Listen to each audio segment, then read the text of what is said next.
Coupable. Au moment où le verdict tombe, le tribunal du Michigan plonge dans le silence. Dans la salle, personne n'ose ne serait-ce que respirer trop fort. Les parents des victimes ne disent rien. Jennifer et James Crumbley sont pétrifiés.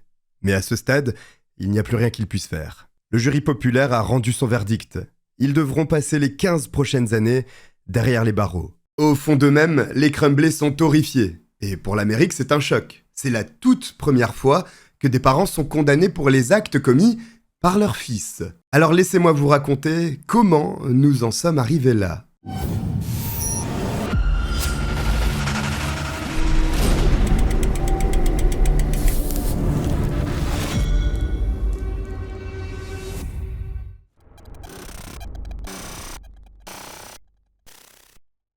Nous sommes le 30 novembre 2021. Au lycée d'Oxford, Ethan Crumbley compte les minutes qui s'écoulent. De temps en temps, l'adolescent de 15 ans passe sa main dans ses cheveux. Et quand ça ne suffit pas à le calmer, il joue avec le cadre de ses lunettes. Et puis, il en a assez d'attendre. À 12h50, il pousse la porte de la salle de bain du lycée. Face au miroir, il se regarde une dernière fois. C'est le moment. C'est son moment. Ethan retire le sac à dos noir qui pend sur son épaule. Il le dépose par terre et fouille quelques secondes. Juste à côté de son journal intime, il met la main sur ce qu'il cherche. Un Sig Sauer 9 mm semi-automatique. Histoire d'être sûr, il vérifie une dernière fois le chargeur de l'arme. C'est parfait, elle est chargée à bloc. À 12h51, Ethan Crumbley ressort de la salle de bain et atterrit dans l'un des couloirs du lycée. Il fait un pas, 2 pas, et aperçoit Phoebe Arthur, 15 ans. Sans réfléchir, il lève son bras et lui tire une balle en plein visage. Phoebe s'effondre à même le sol. Et autour d'elle, les autres élèves réalisent ce qui est en train de se passer. C'est la panique la plus totale. Les ados courent s'enfermer dans leur salle de classe. D'autres s'enfuient par les fenêtres. Les portes de sortie sont prises d'assaut. Et au milieu de tout ça, il y a Ethan. Stoïque, il continue d'avancer sans prêter attention à tout le cafouillage alentour. Bam, bam, bam. Il tire sur tous les élèves qu'il voit, dans les salles de classe, dans les portes. Plongé dans un état second, il se laisse guider par la rage qui le consume depuis trop longtemps. Il n'est pas là pour faire peur. Son objectif, c'est d'entrer dans l'histoire en tant que tueur de masse. Alors, Ethan cherche à faire le maximum de victimes. Ce qu'il n'avait pas prévu, c'est la rapidité avec laquelle le lycée d'Oxford réagirait. Oxford n'est pas une grande ville. En 2021, il n'y avait que 3500 personnes. Mais le lycée d'Oxford, lui, est à la pointe de la prévention contre les tueurs de masse. Depuis des années, la direction y enseigne l'approche ALICE. C'est l'acronyme d'un processus en 5 étapes à suivre en cas de coup de feu. Alerte, Lockdown, Inform, Counter and Evacuate. En français, ça se traduit par alerter, se barricader, informer, contrer et évacuer. Pour faire simple, en cas de tir, cette méthode recommande de rapidement lancer l'alerte, de s'enfermer, de communiquer sur la position du tireur, d'essayer de le distraire et de s'enfuir le plus vite possible. Alors, je ne sais pas vous, la consigne de distraire le tireur, je trouve ça intelligent, mais risqué en même temps. Parce qu'admettons qu'ils vous prennent pour cible, vous êtes foutus. Mais le moins que l'on puisse dire, c'est que le lycée d'Oxford applique ce protocole à la lettre. Dès le premier coup de feu, élèves et enseignants s'enferment dans les salles de classe. À 12h51, soit presque instantanément, la police reçoit le premier d'une centaine d'appels paniqués. Il y a un tireur fou au lycée d'Oxford. Toujours dans les secondes qui suivent, la direction du lycée communique via les haut-parleurs. Ethan a à peine tiré quelques balles qu'il entend la voix du proviseur s'échapper des enceintes. Ceci n'est pas un exercice. Suivez le protocole ALICE immédiatement. Ceci n'est pas un exercice. Suivez le protocole ALICE immédiatement. Ceci n'est pas un exercice. Suivez le protocole ALICE immédiatement. Malgré la peur qui se devine, la voix répète son message en boucle. Tout ça n'arrange pas les affaires d'Ethan. Le regard hagard, il continue de marcher dans les couloirs, désormais vides. Jamais il n'aurait pensé que ses camarades pourraient réagir si vite. Maintenant, il est là, seul, sans plus aucune victime potentielle. Ses tirs ont bien touché quelques personnes, mais pas assez selon lui. Mince, son plan ne se déroule pas comme prévu. Histoire de se calmer, Ethan enjambe des corps sans vie et entre dans une autre salle de bain. Alors qu'il réfléchit à ce qu'il va faire, il entend des sirènes de police. 1 minute. Il n'a fallu qu'1 minute aux premiers officiers pour débarquer sur les lieux. Mais bon, il s'y attendait un peu. Déterminé à aller au bout de sa mission, il recharge son 9 mm. Et au moment où l'arme fait clic-clac, dans l'une des cabines, un élève se mord la langue pour ne pas pleurer. Accroupi sur un siège des toilettes, il craint que le tueur n'en finisse avec lui. Mais heureusement, Ethan ne remarque même pas sa présence. L'ado assoiffé de sang inspire un grand coup et ressort. Il a un travail à finir. Le pas lourd, le regard vide, Ethan commence à marcher dans les couloirs du lycée d'Oxford. Au détour d'un carrefour, il fait la rencontre qu'il attendait. Face à lui se tiennent 2 agents de la police du comté d'Oakland. C'est la fin. Ethan n'oppose aucune résistance. Il dépose son arme à même le sol, place ses mains derrière la tête et s'allonge sur le carrelage glacé. Enfin, sa vie a un sens. Il n'est plus l'invisible Ethan Crumbley. Il est celui qui a fait trembler tout le lycée d'Oxford. Et au moment où la police lui passe les menottes, l'adolescent de 15 ans s'effondre. Tout à coup, le poids de la souffrance qu'il porte devient trop lourd.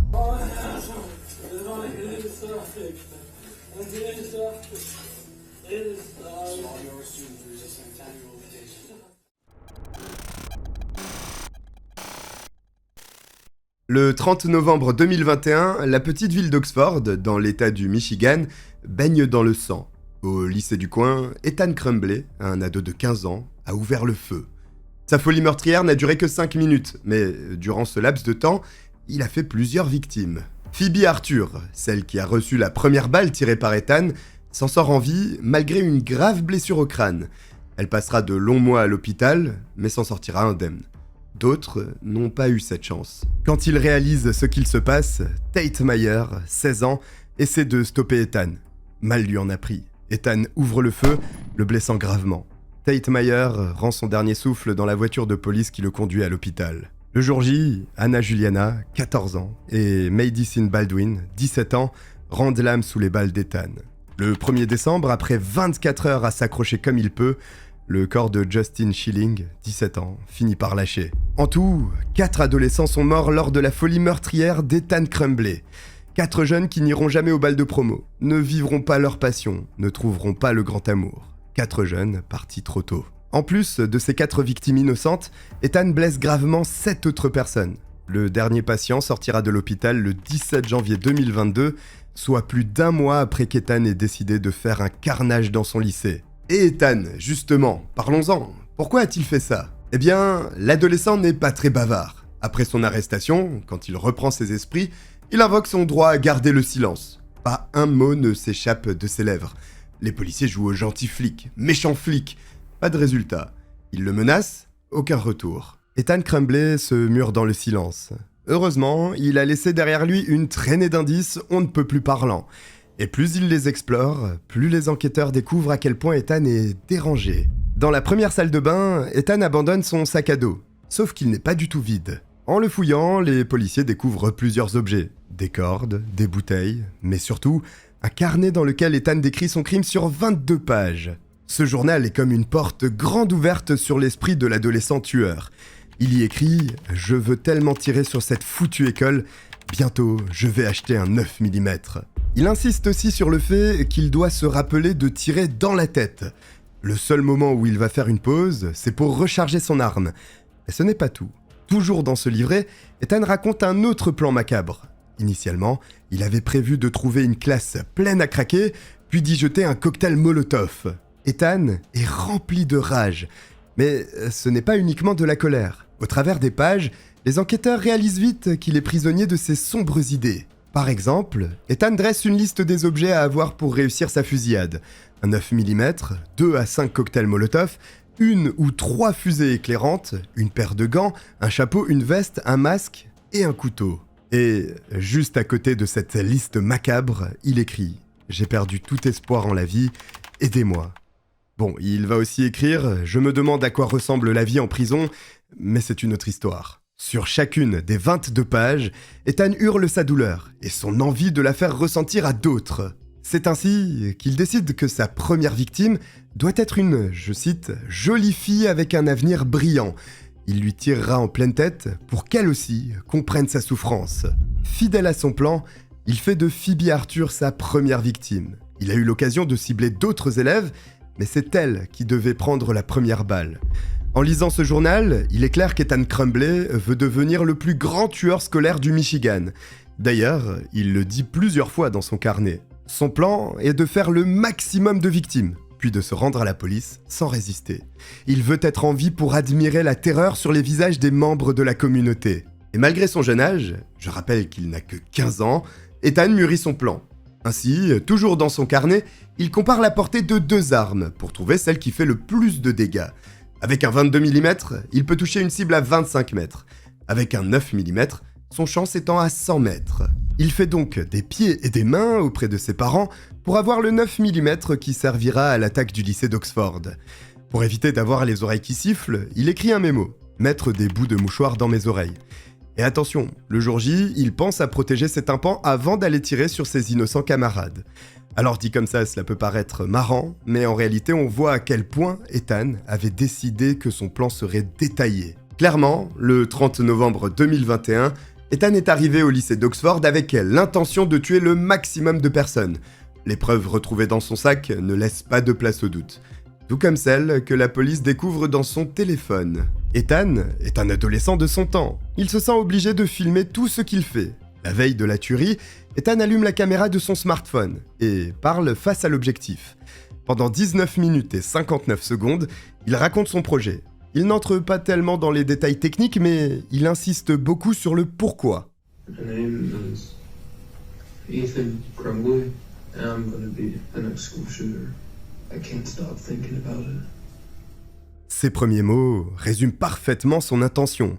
Je serai le prochain tireur d'école. C'est constamment dans ma tête, j'y pense depuis longtemps. Toujours dans sa galerie, les forces de l'ordre trouvent une vidéo assez bizarre. On peut y voir Ethan torturer un oisillon tout en lui parlant avec une voix douce. C'est troublant. Mais la vraie mine d'or, ce sont ses recherches sur Internet. Dans les jours qui précèdent la fusillade du lycée d'Oxford, Ethan cherche les réponses à plusieurs questions. Devriez-vous faire quelque chose qui vous fera mettre en prison ? Devriez-vous faire quelque chose qui vous fait peur ? Que s'est-il passé après la fusillade mortelle au lycée de Stoneman Douglas à Parkland, en Floride ? Quelle est la pire peine de prison qu'on puisse recevoir dans l'état du Michigan ? Il posera cette question à 4 reprises. Quel est l'équivalent d'une peine de prison à vie pour quelqu'un de 15 ans ? Il fouillera Internet 3 fois pour cette requête. Quel est l'âge légal pour aller en prison ? Est-ce que Nicolas Cruz a été condamné à la peine de mort ? Pour information, en 2018, Nicolas Cruz a tiré dans un lycée tuant 17 personnes et en blessant 17 autres. Bref, Ethan s'est renseigné un maximum sur les conséquences de l'acte qu'il s'apprêtait à commettre. Toujours dans la même lancée, les enquêteurs réalisent qu'il a téléchargé un plan détaillé du lycée d'Oxford. Il savait donc où aller et quelle arme utiliser pour un maximum de dégâts. Et pour alimenter sa folie, Ethan visitait chaque jour un site diffusant des images et des vidéos de crimes violents. Je parle de meurtres, d'agressions, de tortures, tout ce qui donne des cauchemars aux personnes pacifistes. Le 23 novembre 2021, Ethan se rend sur son site favori. Il regarde plusieurs vidéos d'attaques commises avec des machettes. Vu qu'il aime ce qu'il voit, il recherche même « compilation machette » sur le portail. 6 jours plus tard, le 29 novembre 2021, soit la veille du massacre, l'adolescent va encore sur ce site web. Mais cette fois-ci, il regarde des vidéos centrées sur les fusillades dans les écoles. Les preuves sont aberrantes. Vraiment, entre les témoignages, l'arrestation au moment des faits et tous ces indices, la culpabilité d'Ethan ne fait aucun doute. Ethan a planifié chaque instant de la journée du 31 novembre 2021. Il voulait devenir le tueur scolaire ayant fait le plus de victimes au Michigan. Ce que personne ne comprend, c'est pourquoi ? Pourquoi exactement le fils unique d'un couple aisé et avec une bonne éducation ferait-il cela ? Comme très souvent, pour trouver l'origine de la noirceur de l'âme humaine, il faut replonger dans son enfance.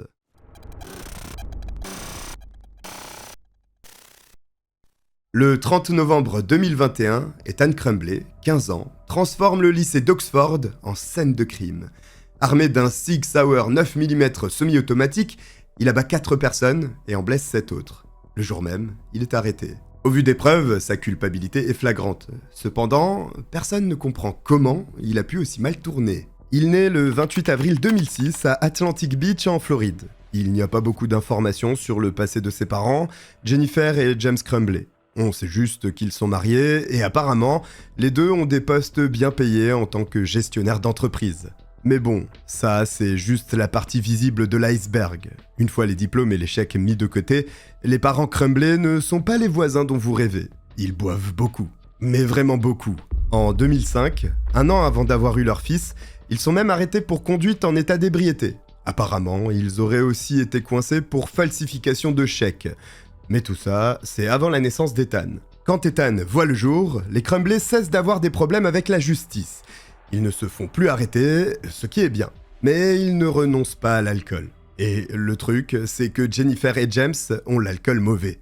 Quand ils sont sous, ils ont tendance à se battre l'un avec l'autre, ou à s'insulter. Ethan grandit donc au milieu des bagarres de ses parents. Quand il n'est encore qu'un bébé, la famille déménage à Issaquah, une petite ville de l'État de Washington.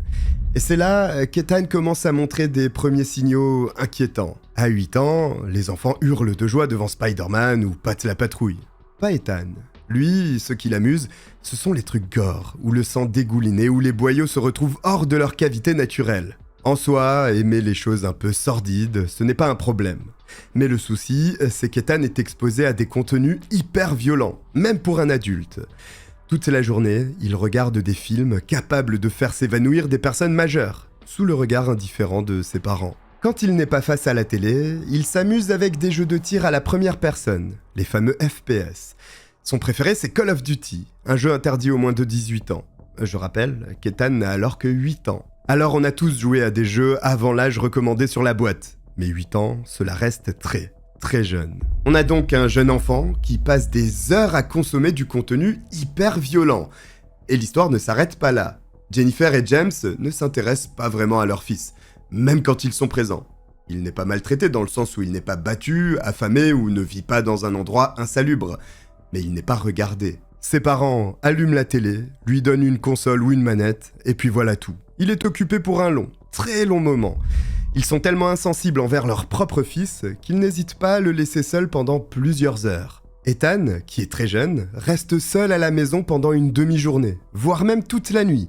Il doit faire ses propres repas. Il est censé se discipliner lui-même pour faire ses devoirs et aller se coucher tôt. En réalité, il est fréquemment livré à lui-même. À 8 ans, on le rappelle.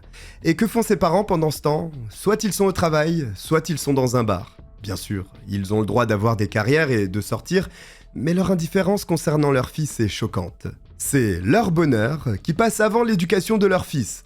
Il aura des moments d'attention, quand ses parents n'auront rien d'autre à faire que de s'occuper de leur progéniture, visiblement gênante. Selon un rapport de la cour d'appel, au moins une voisine a reporté anonymement la situation au service de protection de l'enfance. Rien n'a été fait. Ethan est donc un petit garçon seul, sans amis, et qui passe le plus clair de son temps enfermé chez lui. En 2014, les Crumbley déménagent une fois de plus. Cette fois-ci, direction Oxford, dans l'état du Michigan. Là-bas, la vie reprend son cours pour Ethan. Il va à l'école, rentre chez lui et y reste pendant que ses parents sont on ne sait où. Sans grande surprise, Ethan a de la peine à tisser des liens avec d'autres personnes. Ce n'est pas qu'il soit méchant, mais il n'est pas très social. Il ne sait tout simplement pas comment s'y prendre, lui qui a été ignoré des années durant. Pendant plusieurs années, sa vie se cantonne donc à l'école, ses jeux, ses films et puis c'est tout. Toutefois, quand il a 14 ans, les choses changent. Enfin, Ethan rejoint le lycée d'Oxford. Et là, il se fait un ami, son seul ami. Vu que son ami est aussi mineur, son nom n'a pas été rendu public dans les rapports de police. Il est juste désigné par B, que nous appellerons Ben. Ben et Ethan deviennent vite copains comme cochons. Les deux sont des reclus. Leurs notes ne sont pas assez bonnes pour faire partie des intellos, ils ne sont pas assez sportifs pour être des athlètes hyper cool, et ni leurs vêtements ni leur beauté naturelle ne les rendent populaires. Aussi, les autres les trouvent un peu bizarres. Mais tout ça, Ben et Ethan s'en fichent. Ils sont heureux ensemble, et c'est tout ce qui compte. Honnêtement, il semblerait que cette amitié ait fait du bien à Ethan.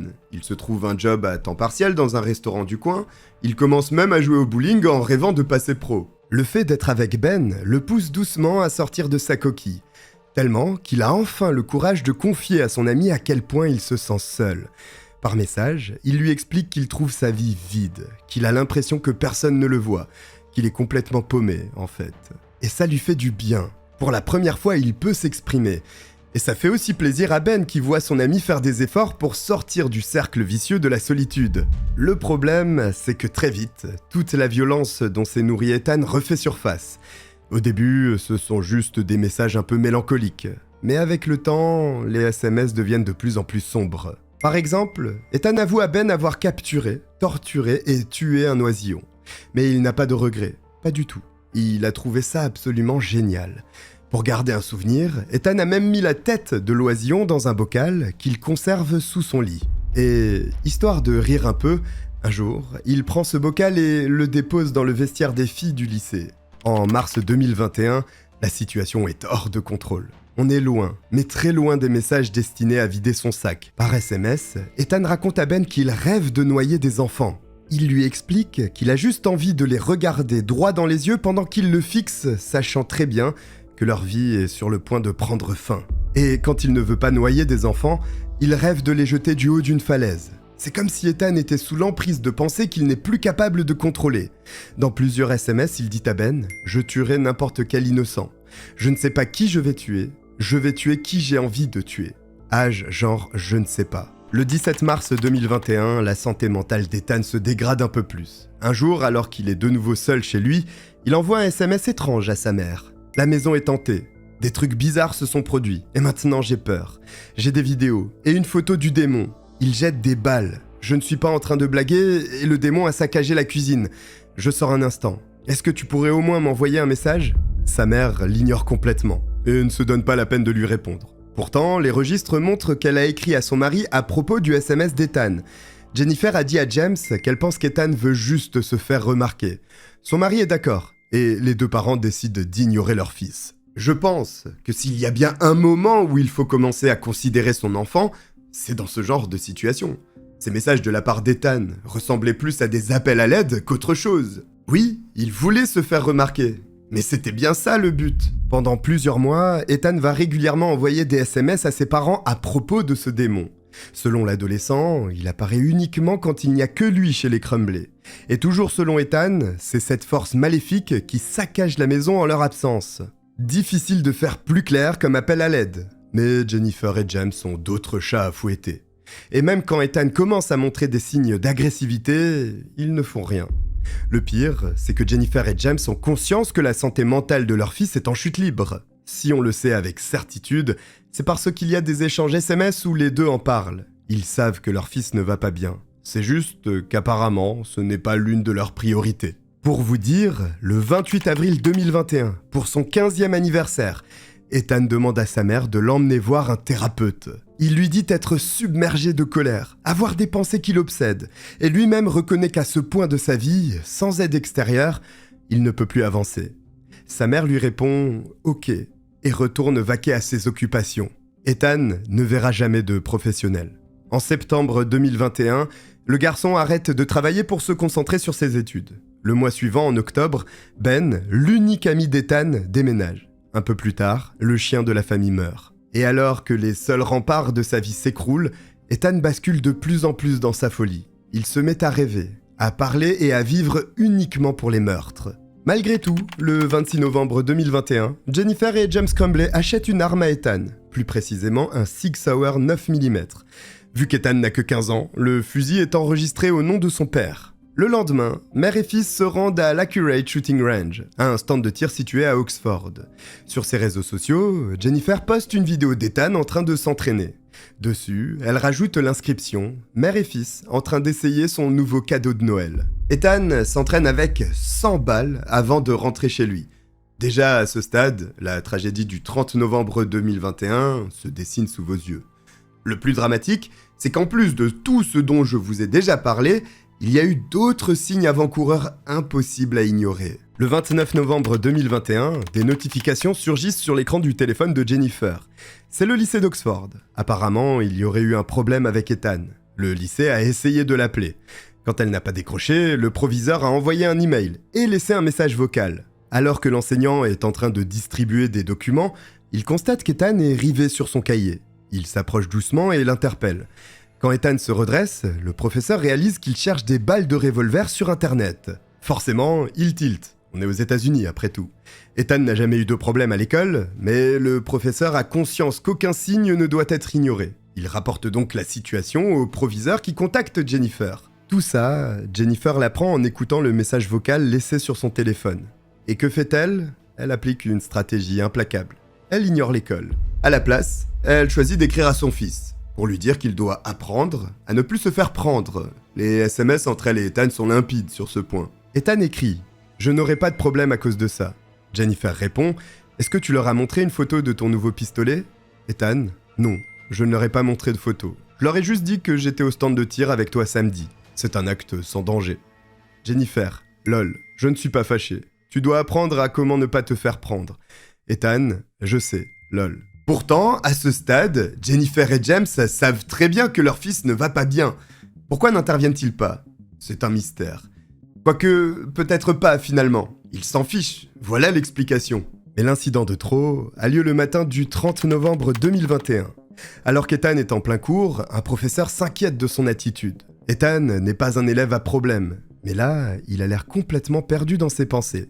Il est courbé sur son bureau et en train de gribouiller quelque chose avec énergie. Quand le professeur s'approche, il est scotché. Sur une feuille destinée aux exercices mathématiques, Ethan a dessiné tout ce qui lui passe par la tête. Et franchement, ça fait peur. On peut voir le dessin d'un pistolet semi-automatique dont le canon pointe vers la phrase « Les pensées ne s'arrêtent pas, aidez-moi ». Dans un autre coin, Ethan a dessiné une balle surmontant les mots « du sang partout ». Entre la balle et le pistolet, il y a une personne sur laquelle on a tiré à 2 reprises et qui se vide de son sang. Juste en dessous, il y a un emoji qui rit. Et encore plus bas, le professeur lit « Ma vie ne sert à rien, ce monde est mort ». L'image est tellement morbide que l'enseignant comprend qu'Ethan ne va pas bien. Il prend une photo du dessin et demande à l'adolescent de le suivre chez le proviseur. Là, les 2 parents d'Ethan sont convoqués d'urgence. Ils arrivent, en traînant le pas, visiblement agacés d'être là. Malgré les recommandations de l'école, Jennifer et James Crumbley refusent qu'Ethan rentre chez lui pour la journée. Ils insistent sur le fait qu'il n'a jamais eu de problème au lycée. Bien sûr, ils ne parlent pas du revolver flambant neuf qu'ils lui ont acheté, de ses accès de violence et de sa paranoïa. Non, face au proviseur, ils disent qu'il n'y a rien à craindre et que ce n'est qu'un dessin. Finalement, le lycée cède. Il faut dire qu'Ethan n'est jamais entré en conflit avec qui que ce soit. Par conséquent, le proviseur accepte qu'Ethan reste à condition que ses parents lui fournissent un thérapeute d'ici 48 heures tout au plus. Les Crumbley acceptent et s'en vont, soulagés de pouvoir reprendre le cours de leur vie. La suite, vous la connaissez. Bien entendu, si le proviseur avait su pour l'arme, vous vous doutez qu'il n'aurait pas laissé les choses à ce stade. L'école d'Oxford est exemplaire. D'ailleurs, c'est un peu ironique que la fusillade ait eu lieu ici, quand on sait comment d'autres établissements sont gérés. À 12h50, Ethan sort l'arme offerte par ses parents et tire à tout va. 4 personnes y laissent la vie, 7 finissent à l'hôpital. Et attention, le rôle des parents Crumbley ne s'arrête pas là. À 13h22, 7 minutes après que l'attaque soit diffusée dans les médias, Jennifer Crumbley fait quelque chose de surprenant. Elle envoie un SMS à son fils. Ethan ne fait pas ça. À 13h22, l'identité du coupable n'avait pas encore été rendue publique. Les survivants étaient encore en état de choc. Personne n'avait évoqué le nom d'Ethan Crumbley. Pourtant, instinctivement, Jennifer Crumbley envoie un SMS à son fils, ce qui démontre à quel point elle le sait malade. C'est absolument fou et cela prouve qu'elle savait, mais a simplement fermé les yeux. Une ignorance qui aura coûté 4 vies et traumatisé des centaines d'autres. Peu de temps après, Jennifer envoie un SMS à son patron, Andrew Smith. « Oh mon Dieu, Andy, il va se tuer. Il doit être le tueur, Ethan l'a fait. » Tout ça alors que personne n'a évoqué le nom d'Ethan. À 13h37, c'est au tour du père Crumbley d'entrer en scène. Alors lui, c'est le grand fantôme de l'histoire jusque-là. Il appelle la police et déclare que son Sig Sauer 9 mm semi-automatique a disparu, alors que personne ne lui demande rien. Il ajoute que son fils, Ethan, est peut-être le tireur du lycée d'Oxford. Peu de temps après, Jennifer et James arrivent au poste de police. Quand leurs doutes se confirment, ils semblent effondrés. Encore une fois, Jennifer insiste sur le fait que son fils n'a jamais rien fait de mal. Ni elle, ni James ne comprennent comment il en est arrivé là. Oui, ils disent ça.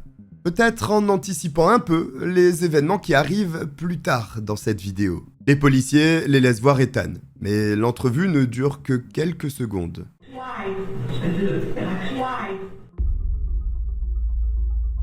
James n'a pas de questions à poser. C'est vraiment comme si son fils était inexistant. Et franchement, ça me choque. Jennifer demande pourquoi. Ethan répond « parce que je l'ai fait ». Ah, et Ethan demande aussi qu'il prenne bien soin de Dexter, son chat. Le 1er décembre 2021, Ethan Crumbley est inculpé pour 24 chefs d'accusation. Il est accusé de terrorisme, de 4 meurtres au premier degré, de 7 agressions avec l'intention de tuer et de 12 possessions d'armes sans permission. Les preuves contre Ethan Crumbley sont tellement nombreuses que ses parents ne se font pas d'illusions.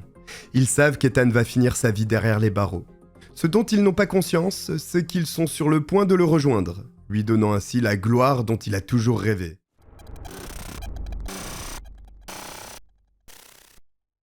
Le 30 novembre 2021, Ethan Crumbley tire sur les élèves du lycée d'Oxford.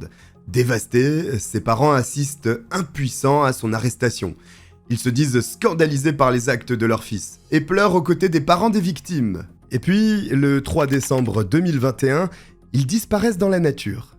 Que s'est-il donc passé ce 3 décembre 2021 ? Eh bien, Karen MacDonald, la procureure en charge de l'affaire, a décidé de poursuivre les parents d'Ethan. Pas pour meurtre, plutôt pour 4 homicides involontaires. Selon la cour, Jennifer et James Crumbley ont une responsabilité indirecte dans la fusillade du 30 novembre 2021. Et comment le contester avec du recul ? Officiellement, l'argument est qu'ils auraient dû s'assurer que leur arme ne tombe pas entre de mauvaises mains. Autrement dit, celle de leur fils dont ils savaient qu'il était troublé.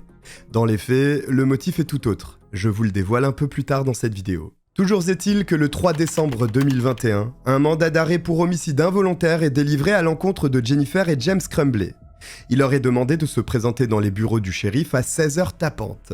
Sauf que, vous vous en doutez, ils n'en font rien. C'est même plus grave. Peu de temps après la conférence, les Crumbley disparaissent d'Oxford. Il semblerait qu'ils aient quitté la ville pour une destination inconnue. Au début, leur avocat les défend becs et ongles. Il affirme que ses clients sont partis car ils faisaient l'objet de représailles. Mais en bons citoyens, ils seront là le 3 décembre 2021 à 16h. Le jour J, à l'heure dite, personne. L'avocat des Crumbley les appelle, sans succès. Leur numéro de téléphone ne passe plus. Et ces SMS restent sans réponse. La police ne perd pas une seconde et se met à leur recherche. Leur historique bancaire indique qu'un peu plus tôt, ils ont retiré 4 000 $ à un distributeur situé à Rochester Hills. Pour ne pas être suivis, les deux époux ont aussi éteint leur téléphone. Mais il en faut plus pour arrêter les forces de l'ordre. Histoire d'avoir un maximum d'informations, la police propose une récompense de 10 000 $ à quiconque aurait un tuyau. Et cette stratégie fonctionne. Le même jour, à 23h05, la police reçoit un appel d'un entrepreneur qui assure avoir vu la voiture des Crumbley sur son parking.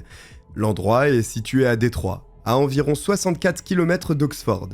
Il a aussi vu Jennifer, qui s'est enfuie dès qu'elle l'a aperçue. 20 minutes plus tard, les forces de l'ordre sont sur place et établissent un périmètre de sécurité.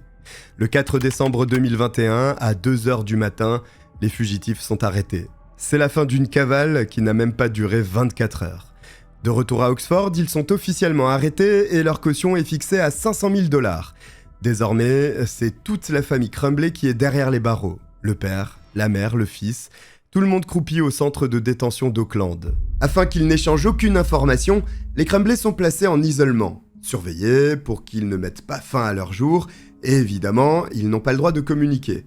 Ils n'ont rien d'autre à faire qu'à attendre leur procès. Le premier à connaître son sort, c'est Ethan Crumbley. Au vu de l'horreur de ses crimes et d'autres éléments, Ethan est jugé comme un adulte. Le 24 octobre 2022, il plaide coupable pour tous les chefs d'accusation.